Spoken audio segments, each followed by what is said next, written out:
English premier লিগে সরাসরি ওঠার স্বপ্ন শেষ হয়ে গেছে শেফিল্ড ইউনাইটেডের। সোমবার রাতে টার্ফ মুনে বার্নলির কাছে 2-1 গোলে হেরে চ্যাম্পিয়নশিপের শীর্ষ দুইয়ের বাইরে ছিটকে যায় হামজা চৌধুরীর দল। তবে ম্যাচ শেষে সবচেয়ে বড় আলোচনার বিষয় হয়ে উঠেছেন বাংলাদেশের জাতীয় দলের ফুটবলের ইতিহাসে প্রথম প্রিমিয়ার লিগ খেলা ফুটবলার হামজা চৌধুরী। মাঠ ছাড়ার সময় তাকে ঘিরে ঘটে গেছে অপ্রীতিকর ঘটনা। বার্নলির জয় নিশ্চিত হওয়ার পর হাজারো সমর্থক মাঠে ঢুকে পড়েন উল্লাস করতে। এ সময় হঠাৎ কয়েকজন দর্শক মাঠে থাকা শেফিল্ড খেলোয়াড়ের দিকে এগিয়ে আসেন। সেই তালিকায় ছিলেন হামজা চৌধুরীও।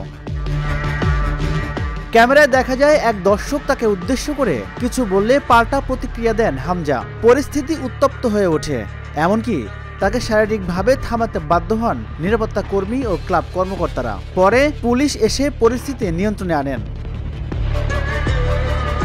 প্রত্যক্ষদর্শীরা জানিয়েছেন হামজাকে শুধু কটূক্তিই নয়, বর্ণ বৈষম্যমূলক মন্তব্য শুনতে হয়েছে।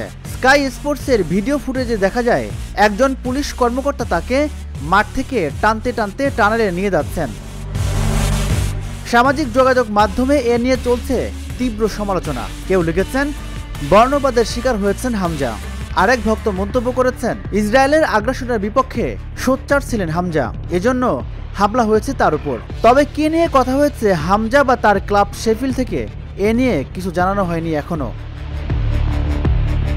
ম্যাচ শেষে শেফিল্ড কোচ ক্রিস ওয়াইল্ডার সাংবাদিকদের বলেন, আমরা ম্যাচের আগে রেফারির কাছ থেকে আশ্বাস পেয়েছিলাম যে খেলোয়াড়দের ঘিরে নিরাপত্তা থাকবে, কিন্তু শেষ বাঁশি বাজার পর তাদের কোনো খোঁজই পাওয়া যায়নি। সেটা ছিল খুবই ভয়ের একটা মুহূর্ত।